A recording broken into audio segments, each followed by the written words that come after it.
किलबिल बाल दोस्तांसाठीचा कार्यक्रम, बाल दोस्तांसाठीचं खुलं अंगण. किलबिल बाल दोस्तांसाठी माहितीचा खजिना. नमस्कार बालमित्रांनो, किलबिल या कार्यक्रमात मी सीमा तऱ्हाळकर तुमच्या सर्वांचं मनपूर्वक स्वागत करते.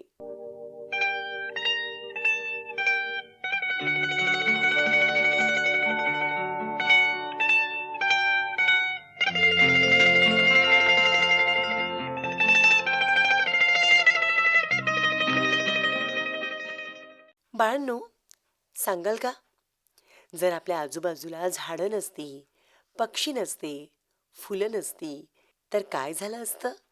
आपल्याला श्वास घ्यायला हवा कुठून मिळाली असती? म्हणूनच आज आपण बोलणार आहोत पर्यावरण संवर्धन याविषयी. हिरवीगार झाडं, चिवचिवणारे पक्षी, स्वच्छ हवा, निळं आकाश, हे सगळं टिकवायचं असेल ना बाळांनो, तर आपल्याला पर्यावरणाची काळजी घ्यायलाच हवी. पर्यावरण संवर्धन याविषयी अधिक जाणून घेऊयात या आपल्या बालमित्रांकडनं. आजच्या या कार्यक्रमाचं निवेदन केलं आहे अश्विनी कुलकर्णी यांनी. निर्मिती सहाय्य सीमा तऱ्हाळकर, तांत्रिक सहाय्य पांडुरंग टिकार यांचं. तर या कार्यक्रमाचे सादर करते आहेत सूरज गोळे. प्रिय श्रोते हो, नमस्कार. वसुंधरा आपली माता, पर्यावरण आपली समग्र जीवनशक्ती आणि संरक्षण हीच आपली खरी संस्कृती. अशा या पावन विचारातून प्रेरित होऊन पर्यावरण जागृती, संवर्धन आणि पर्यावरणपूरक जीवनशैली या 3 महत्त्वपूर्ण टप्प्यांवर केंद्रित पर्यावरण परिषदेचे हे विशेष उद्दिष्ट जनमानसापर्यंत पोहोचविण्याचा हा अनोखा प्रयत्न अहिल्यादेवी महिला शिक्षण व क्रीडा प्रसारक मंडळद्वारा संचालित ज्ञानदर्पण इंग्लिश स्कूल, अमृत कलश विद्यालय आणि मा रेणुका मराठी प्राथमिक शाळा, त्याचबरोबर विविध शैक्षणिक संस्थांच्या सहकार्याने माझा कचरा माझी जबाबदारी हा उपक्रम राबविण्यात आला. या उपक्रमाचा प्रमुख उद्देश विद्यार्थ्यांमध्ये स्वच्छतेची जाणीव निर्माण करणे तसेच घरोघरी स्वच्छतेचा संदेश पोहोचविणे हा होता. या उपक्रमाअंतर्गत विद्यार्थ्यांनी अकोला शहरातील सुमारे 1500 घरांचा सर्वेक्षण करून ओला, सुका, ई वेस्ट व सॅनिटरी वेस्ट यांचे वर्गीकरणाचे महत्त्व लोकांना समजावून सांगितले. या उपक्रमाचे वैशिष्ट्य असे की हा उपक्रम महाराष्ट्र राज्यात विद्यार्थ्यांच्या सहभागातून घडलेला एकमेव आणि सर्वसमावेशक उपक्रम आहे. सर्व शाळा, सर्व विद्यार्थी, सर्व शिक्षक हातात हात घालून एकाच उद्दिष्टासाठी एकत्र आले आहेत. ते उद्दिष्ट म्हणजे निसर्ग संरक्षण, पर्यावरण संरक्षण. म्हणूनच या परिषदेमुळे पर्यावरण जागृती, कचरा व्यवस्थापन आणि प्लास्टिक मुक्ती या संकल्पनांना एक सक्षम आणि संघटित दिशा मिळाली आहे. या संयुक्त प्रयत्नांचे यश हे प्रत्येक शाळेच्या, प्रत्येक विद्यार्थ्यांच्या आणि पर्यावरणप्रेमी नागरिकांच्या जाणीवपूर्वक दिलेल्या योगदानांचे फलित आहे. यानंतर मी आपल्यासमोर खंडेलवाल ज्ञान मंदिर स्कूलच्या विद्यार्थ्यांना आमंत्रित करते की त्यांनी 1 मार्च 2025 रोजी नियोजन भवन अकोला येथे झालेल्या पर्यावरण परिषदेत जे ठराव मांडले ते आता आपल्यासमोर प्रस्तुत करणार आहेत.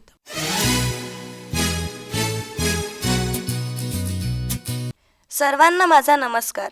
आमचा विषय प्राण्यांची उघड्यावर होणारी कत्तल. मी कृष्णाली ब्रह्मानंद वाघ, इंदिरा देवी मोहनलाल खंडेलवाल हायस्कूलची विद्यार्थिनी आहे. मानवी अन्नाची भूक भागविण्यासाठी विविध प्राण्यांच्या सार्वजनिक ठिकाणी होणाऱ्या कत्तली आणि त्यांचे पर्यावरणावर होणारे गंभीर परिणाम या विषयावर सर्वांचे लक्ष वेधण्यासाठी आम्ही आज आपल्यासमोर उपस्थित आहोत. हा एक असा विषय आहे की ज्याच्याकडे सहसा कोणी लक्षच देत नाही, परंतु प्राण्यांच्या उघड्यावर होणाऱ्या कत्तलींमुळे सुद्धा कुठे ना कुठे आपले पर्यावरण प्रदूषित होतच आहे. याबद्दल समाजात जागरूकता निर्माण करण्यासाठी आम्ही हा विषय निवडला आहे. संत तुकडोजी महाराज सांगून गेले की याद ठेवा कधी बडी द्याल जीवा, कुडामध्ये दिवा न राहील त्याच्या, तयाचा तो आत्मा अंती देई शाप, लागतसे पाप दुर्बळांचे. आमचं असं मुळीच म्हणणं नाही की तुम्ही मांस खाऊ नका. तुम्ही खा, पण त्यामुळे तुम्हाला आणि पर्यावरणाला काही हानी होणार नाही याची काळजी घ्या. यापुढील माहितीवर माझे सहकारी आदित्य पानझाडे आणि अक्षदा राठोड प्रकाश पाडतील. प्राण्यांची कत्तल करणारे कुठल्याही प्रकारच्या स्वच्छतेचे पालन न करता उघड्यावर प्राण्यांची मारहाण करतात. त्यामुळे होणाऱ्या दुष्परिणामांना लक्षात घेतल्यानंतर एवढं तर आता ठाऊक आहे की यामुळे पर्यावरणाचा कुठल्या पातळीपर्यंत ऱ्हास होतो. ऱ्हास केवळ पर्यावरणाचाच नाही तर मानवी आरोग्याचाही.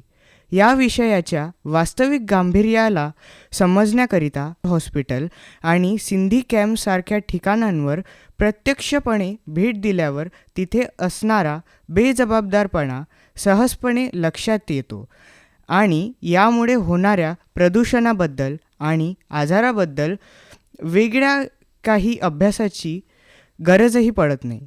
कारण प्राण्यांची कत्तल केल्यावर जमिनीत, पाण्यात त्यांचे रक्त आणि हवेत दुर्गंध पसरला जात होता आणि त्यांच्यासोबत संवाद साधण्याचा प्रयत्न केला तर त्यांनी स्पष्टपणे आम्हाला नकारही दिला.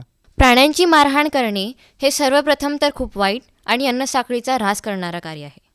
असे असले तरी आपण यावर पूर्णपणे बंदी आणू शकत नाही. पण आपल्या या 2 डोळ्यांसमोर या निष्पाप अशा प्राण्यांची उघड्यामध्ये कत्तल होताना पाहून खरं तर कोणाच्याही हृदयाचा थरकाप होतो. यावर उपाय म्हणजे एक सस्टेनेबल मीट प्रोसेसिंग झोन. आम्ही शासनास अशी विनंती करतो की त्यांनी ज्याप्रमाणे आपल्या शहरात भाजी विकण्या व खरेदी करण्याकरिता एक भाजी मार्केट असतो, त्याचप्रमाणे निवासी परिसराच्या बाहेर एका अशा ठिकाणाची व्यवस्था करावी जिथे या प्राण्यांपासून बाहेर पडणाऱ्या रक्ताची, त्यांच्या हाडामासांची व्यवस्थितपणे एका आउटलेटद्वारे बायोगॅससारख्या प्लांटमध्ये विल्हेवाट लावल्या जाणार, जिथे प्राण्यांना ठेवण्याची, कापण्याची, मांस पॅक करण्याची आणि विकण्याची पूर्णपणे वेगवेगळी व्यवस्था असणार. आणि यामुळे विकत घेताना हा दृश्य ग्राहकांच्या नजरेपासून वंचित असल्यामुळे त्यांच्या मानसिकतेवर कुठलाही परिणाम होणार नाही आणि यामुळे पद्धतशीरपणे सगळं काही मॅनेज केलं जाणार.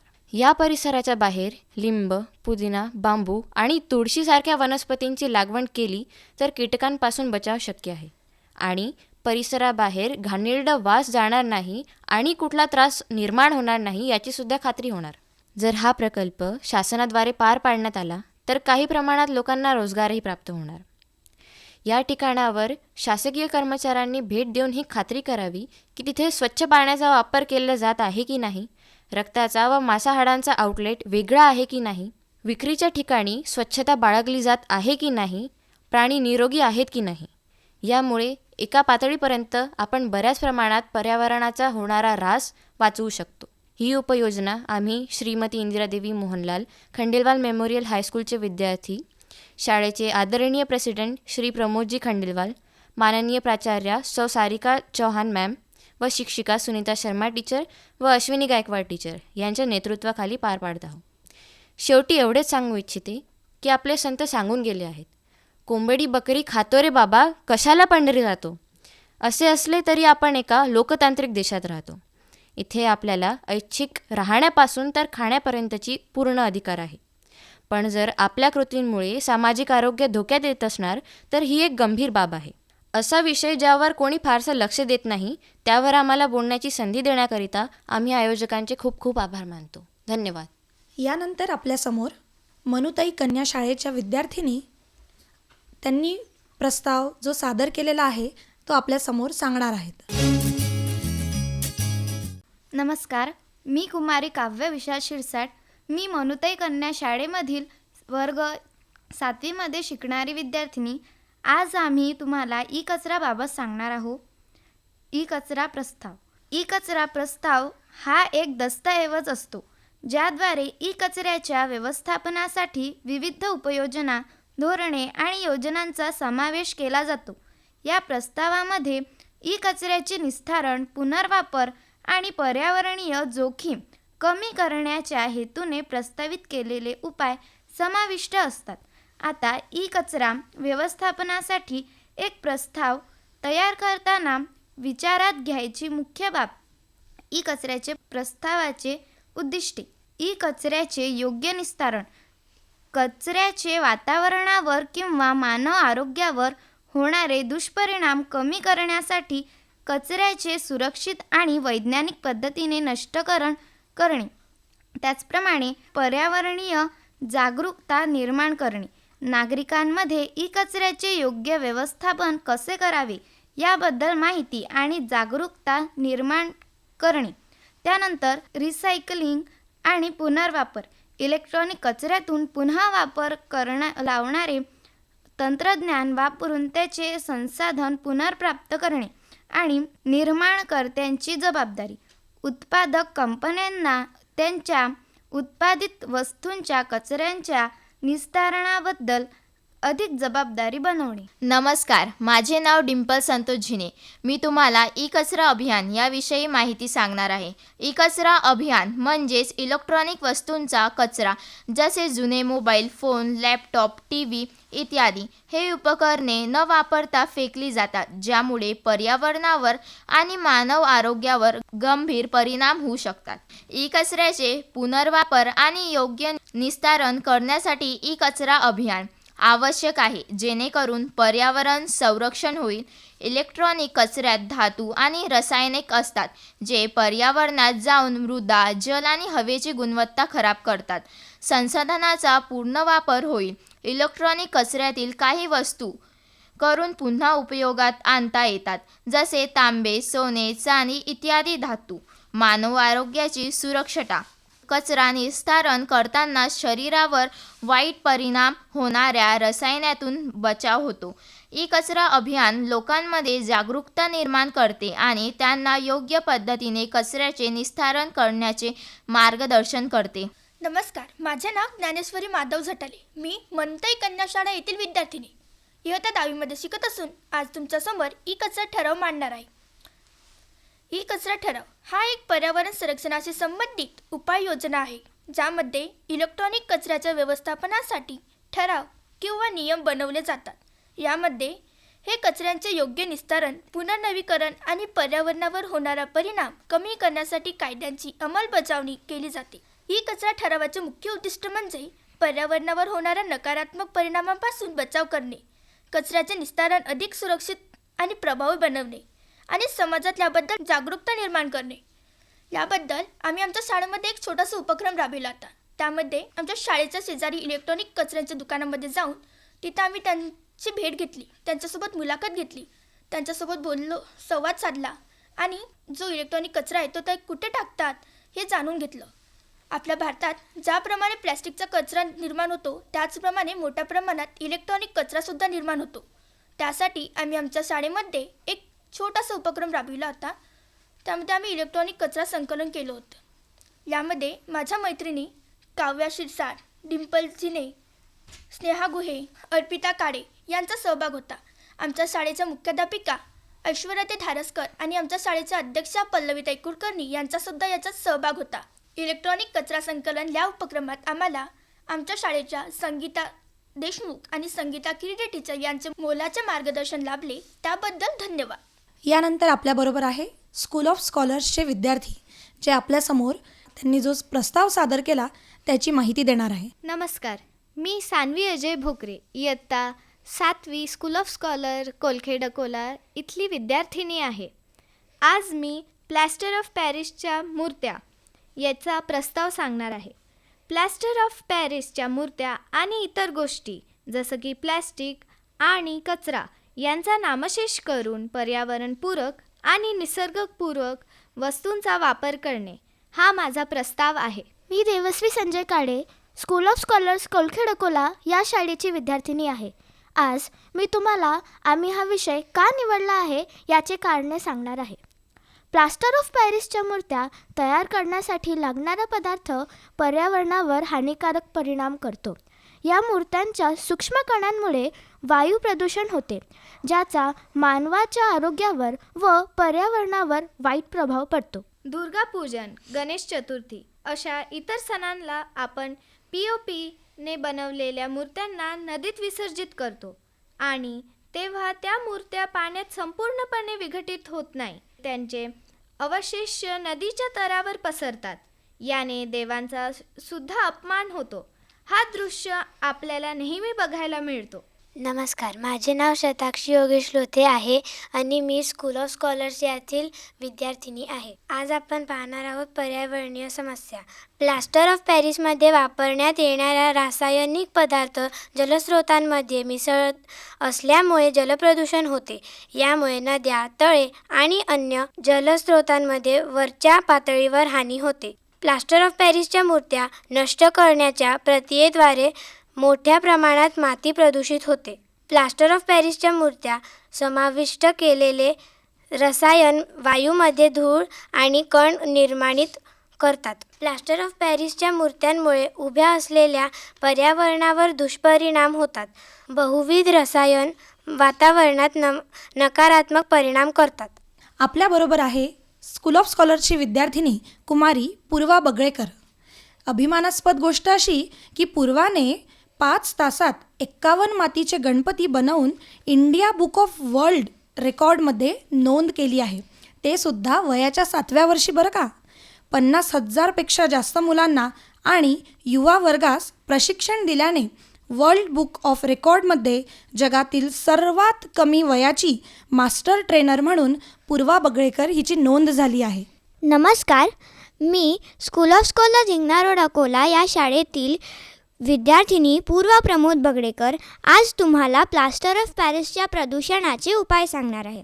आता जसे की तुम्ही माझ्या मैत्रिणींचे ऐकले की प्लास्टर ऑफ पॅरिसने किती प्रदूषण होते, हे सगळं थांबवण्यासाठी आपण ट्री गणेशा ही संकल्पना वापरू शकतो.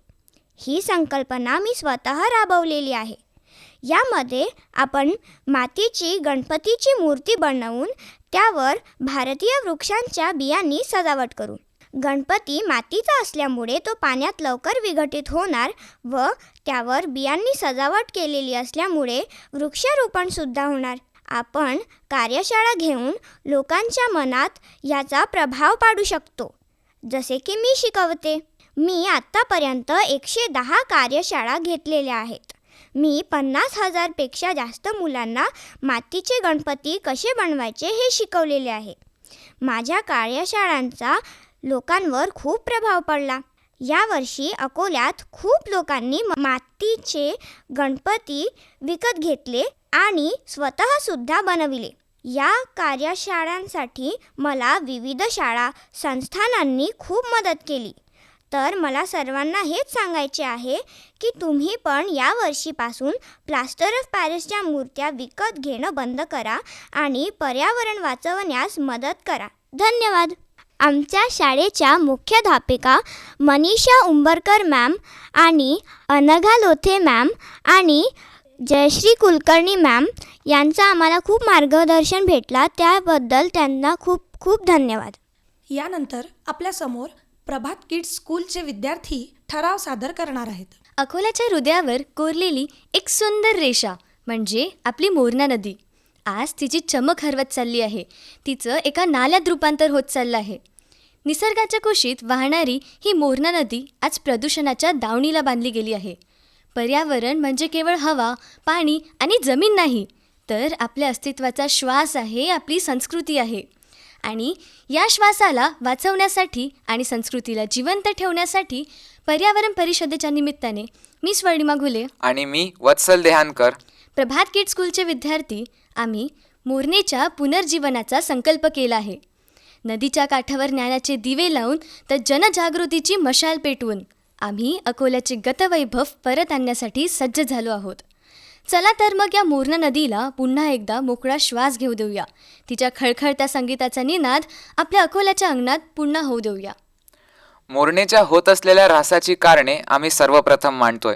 त्यातील पहिलं म्हणजे वापरलेले सांडपाणी थेट नदीत सोडणे, कारखान्यांमधील घातक रसायने योग्य विल्हेवाटाशिवाय नदीत वाहून देणे, शेतीची रसायने वाहून जाऊन नदीत मिसळणे, जलकुंभीची वाढ, जलचर सृष्टीच्या जैविक ऱ्हासाला कारणीभूत असणारे पदार्थ मोरणेत मिसळणे, सणासुदीनंतर निर्माल्य, प्लॅस्टिक, POPच्या मूर्ती नदीत फेकणे, योग्य विल्हेवाट न लावलेला कचरा उडून नदीत जाणे. उपाय अनुक्रमे मांडत आहोत.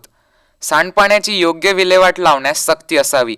प्रत्येक कारखान्यात शुद्धीकरण प्रकल्प बसवून त्याची वेळोवेळी तपासणी व्हावी. नियमांचे उल्लंघन केल्यास दंडात्मक कारवाई करण्यात यावी. शेतकऱ्यांमध्ये सेंद्रिय खतांबद्दल जनजागृती करण्यात यावी. जलकुंभीच्या नियंत्रणावर तसेच पुनर्वापरावर भर देण्यात यावा.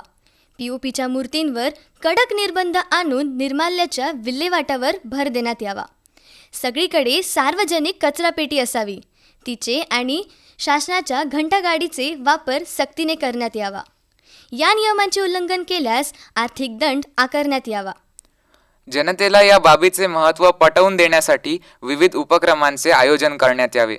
सोबतच प्रशासकीय आणि तांत्रिक जोड म्हणून एक सॉफ्टवेअर ॲप्लिकेशन संबंधित उपायांच्या अंमलबजावणी, तक्रार नोंदणी यांसारख्या गोष्टींसाठी तयार करता येईल, जेणेकरून आपली मोरणा स्वच्छ व सुंदर होईल. या आमच्या मोहिमेत आम्हाला आमच्या शाळेचे संस्थापक संचालक डॉक्टर गजानन नारे, संचालिका सौ वंदना नारे, प्राचार्या वृषाली वाघमारे, उपप्राचार्या अर्चना बेलसरे, तसेच विज्ञान विभागाच्या प्रमुख मीता इंगळे, मराठी विभागाचे प्रमुख चंद्रकांत पोरे, अनुराधा माहोरे, अविनाश तराळे आणि स्वाती ठाकरे या शिक्षकांचे अमूल्य असे मार्गदर्शन लाभले. त्याबद्दल आम्ही त्यांचे आणि आयोजकांचे आभारी आहोत. धन्यवाद. धन्यवाद. बालमित्रांनो, पर्यावरण संवर्धनाविषयीचा शेवट इथेच होत नाही बरं का. प्रकृती ही केवळ आपली गरज नाही, तर आपल्या अस्तित्वाचा श्वास आहे. आपण प्रत्येकाने आजपासून छोटा का होईना परंतु प्रामाणिक प्रयत्न करण्याची सुरुवात केली तर उद्याचा पृथ्वीचा चेहरा नक्कीच बदलू शकतो. स्वच्छ श्वास, निर्मळ निसर्ग, हिरवाईने भरलेली धरती ही केवळ कल्पना न राहता वास्तवात उतरावी, यासाठी आपण सर्वांनी एकच भावना, एकाच संकल्पाने पुढे यावे. माझे पर्यावरण, माझी जबाबदारी. चला तर मग निसर्ग संरक्षणाचा संदेश अंतर्मनात जागवूया आणि पर्यावरण संवर्धनासाठी हातात हात घालून पुढे सरकूया. धन्यवाद. बाळांनो, आज आपण पर्यावरण संवर्धन याविषयी खूप छान माहिती ऐकलीत. आता आपण सगळे मिळून एक छोटासा संकल्प करूया. मी झाडं लावेन, पाणी वाचवेन, कचरा कमी करेन आणि माझ्या पृथ्वीची नेहमी काळजी घेईन. कारण पर्यावरणाची काळजी घेतली तरच आपलं भविष्य सुरक्षित राहील. चला तर मग आजपासूनच आपण सगळे पर्यावरणाचे मित्र होऊयात. आजच्या कार्यक्रमाचं निवेदन केलं होतं अश्विनी कुलकर्णी यांनी. निर्मिती सहाय्य सीमा तऱ्हाळकर यांचं. तांत्रिक सहाय्य पांडुरंग टिकार यांचं. तर या कार्यक्रमाचे सादर करते होते सूरज कोळे.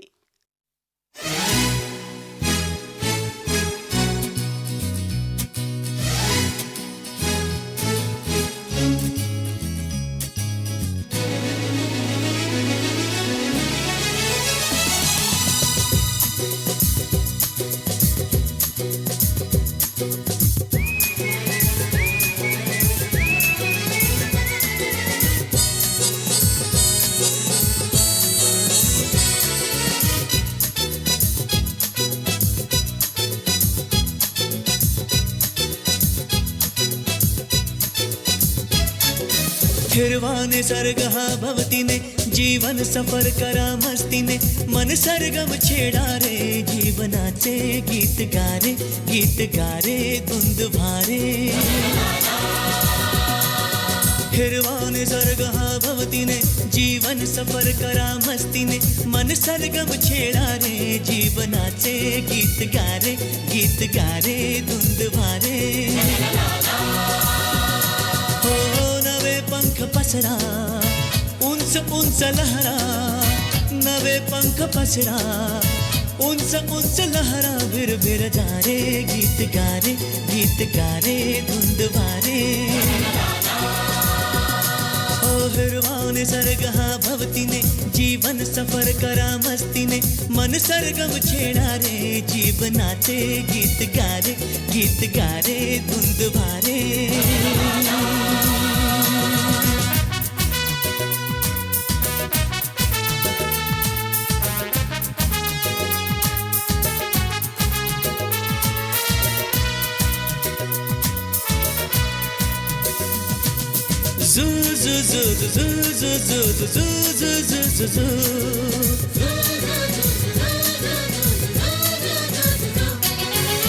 गुलाबी हवाशी मंद मंद वाहते शराबी कळी अशी चिंब चिंब नाहते गुलाबी हवाशी मंद मंद वाहते शराबी कळी अशी चिंब चिंब नाहते सुगंधी फुलांना नशा आज आली सडा शिंपिला जणू प्रीतीने हिरवा निसर्ग भवतीने जीवन सफर करा मस्तीने मन सरगम छेडा रे जीवनाचे गीत गारे धुंद भारे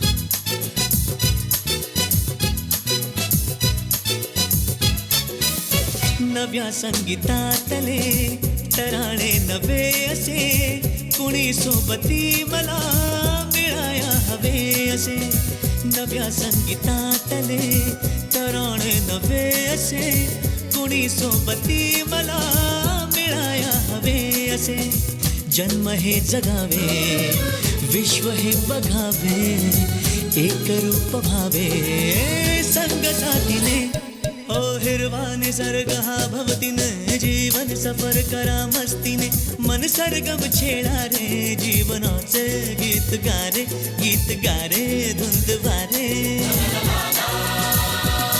हो हो नवे पंख पसरा उंच उंच लहरा नवे पंख पसरा उंच उंच लहरा विर जा रे गीत गारे धुंद वारे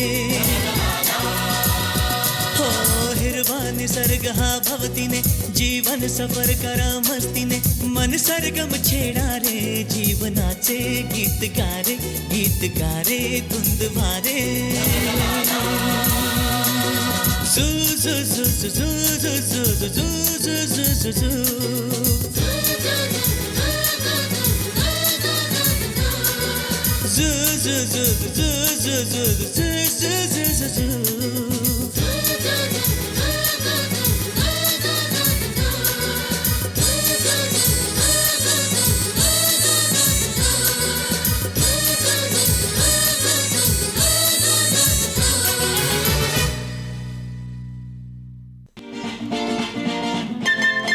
किलबिल बाल दोस्तांसाठीचा कार्यक्रम बाल दोस्तांसाठीचं खुलं अंगण. किलबिल बाल दोस्तांसाठी माहितीचा खजिना.